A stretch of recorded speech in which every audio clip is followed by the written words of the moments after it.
Dear Prime Minister Trudeau, this letter is to express the deep distress felt by myself, my partner, my friends, my acquaintances, and a significant number of law-abiding Canadians with regard to Bill C21, and in particular Amendment G4. We have little belief that this bill will, or is truly intended to, solve any legitimate problem. Further, the manner in which the G4 amendment has been introduced significantly reduces our confidence that agents at the highest level of this government are acting in good faith. I raise the following objections to this bill and/or the amendment as a firearms owner. Number one, we've been using these firearms being frozen or prohibited for lawful purposes for decades, or in some cases more than a century. Clearly, these firearms are useful for lawful purposes. Number two, at least one of the firearms banned under the G4 amendment is one that I personally purchased at great expense after Bill C21 was announced. That the law could be modified at this late date in such an expansive way directly affects me and will cause me a significant loss of property. The G4 amendment does not even follow the philosophy of the handgun freeze, so I do not see how I could possibly have been expected to know that this would happen. Number three, in the G4 amendment, a set of qualities is presented that apparently render a firearm unacceptable for sporting use. While I completely disagree with this set of qualities, I do applaud the government for using pure technical grounds to classify firearms. Unfortunately, the amendment also includes a set of specific firearms that are banned with no justification. The only pattern to the additional banned firearms that I can see is that somebody who is opposed to firearms ownership might find that it looks scary, or that some advertiser labeled it as tactical. I do not think that it is acceptable for anything to be banned based on the way it looks, or by what language is used by a marketing person. If the purpose of a firearms law is to protect people, then that law should be based purely on grounds which actually relate to doing so. Number four, while this does not relate directly to Bill C21 itself, I also take issue with some of the inflammatory and inaccurate rhetoric around it. Most significantly, the claim that Canadians do not have the right to defend ourselves with firearms. This claim is literally untrue. While one is basically guaranteed to face trial if one defends oneself with a firearm, the courts have consistently ruled that there are cases where using a firearm is justified for the purpose of self-defense. If your life is on the line, you have the right to use any reasonable force for the purposes of self-defense. I live in an urban environment, and therefore I'm unlikely to be in a life or death situation where I A, have time to retrieve and load a firearm, but B, could not have been assisted by the police in that time. However, there are many parts of rural Canada where the right to defend oneself with a firearm is of absolutely critical importance. If the nearest police officer is an hour away, it is disingenuous for the government to argue that a citizen should completely defer to the police for their own personal security. It is important not to confuse people about this issue, and it is irresponsible for the Liberal government to do so. Number five, as law-abiding citizens, my associates and I will of course fully comply with the law. By definition, criminals will not comply with this law and will not notify the government that they own, legally or illegally, newly prohibited firearms.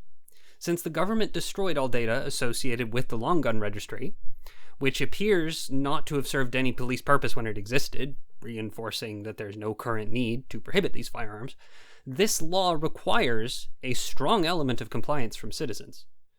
Since people who intend to use firearms for illegal purposes are criminals by definition, they are unlikely to notify the government that they have such firearms. Thus, in practice, this bill gives the government no additional ability to take firearms away from people who intend to use them for illegal purposes. I raise the following objections to this bill and/or the amendment as a Canadian citizen. Number 6. It is inappropriate that G4 could be introduced as an amendment. It is the most significant part of the bill. Permitting it to be introduced as an amendment is an anti-democratic abuse of power. This is an issue that affects all Canadians, regardless of their views on firearms. Number 7. Bill C21 contains many provisions which deny Canadians of their existing property without recourse or fair compensation, either that already held, existing semi-automatic firearms, or that which should be passed on to heirs as part of an estate, the handgun freeze. This highlights the lack of property rights for Canadians. Your father, former Prime Minister Pierre Trudeau, attempted to include property rights in the Charter of Rights and Freedoms, which would have made this prohibition impossible without compensation on just terms. The decision to exclude those provisions was not in the best interest of democracy or Canadian citizens. This is an issue that affects all Canadians, regardless of their views on firearms. Number 8. Many provisions of the bill, such as the banning of replicas, are a blatant attempt to destroy the culture of firearms in Canada. It is not the place of the government to decide what values and culture are appropriate for their populace to have, especially where that culture is practiced peacefully. This is an issue that affects all Canadians, regardless of their views on firearms. Number 9. Criminal Code of Canada, Part 3, 117.15, Paragraph 2, specifies that the Governor-in-Council may not prescribe any firearm to be prohibited if they deem it to be reasonable for use in Canada for hunting or sporting purposes. To anybody who is familiar with hunting or sport shooting, Bill C21 clearly violates this paragraph. Note that it does not say required for use in Canada. The fact that the Governor-in-Council does not deem these firearms as reasonable for use as described in the Criminal Code demonstrates that they are not acting in good faith. This is an issue that affects all Canadians, regardless of their views on firearms. And number 10. The overall philosophy of Bill C21 is anti-democratic. The purpose of law in a fair society is to balance the rights of individuals against the security of both individuals and the state.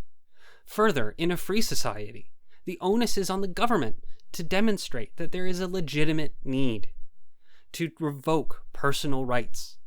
Citizens should not be required to demonstrate that those rights are absolutely required for their survival, as very few rights are. Because legal firearms and firearms owners are so rarely involved in Canadian crime, the only way the government can justify Bill C21 is to insist that any risk created by civilian firearms ownership is unacceptable.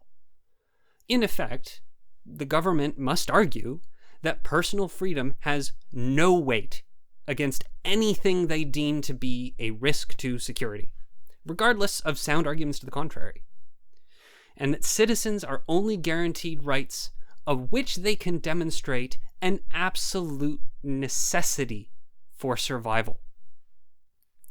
If this line of reasoning is allowed to stand, then in effect Canadians have very few rights which can be protected from the political interests of the government. This is an issue which affects all Canadians, regardless of their views on firearms. The Canadian firearms community has for nearly a century cooperated with and embodied the values of the existing legal framework around firearms in this country. It is unjust that this cooperation is being rewarded with repeated assaults against our rights by the current government. We labored under the delusion that the best method to defend our rights was to practice a culture of good behavior and ensure that there would be no need for the government to create further gun control legislation. This cultural practice should be lauded. Instead, it is being punished. Evidently, living peaceably and within the law is insufficient to protect one's rights, culture, and way of life in Canada. Adrian Hall, Ontario.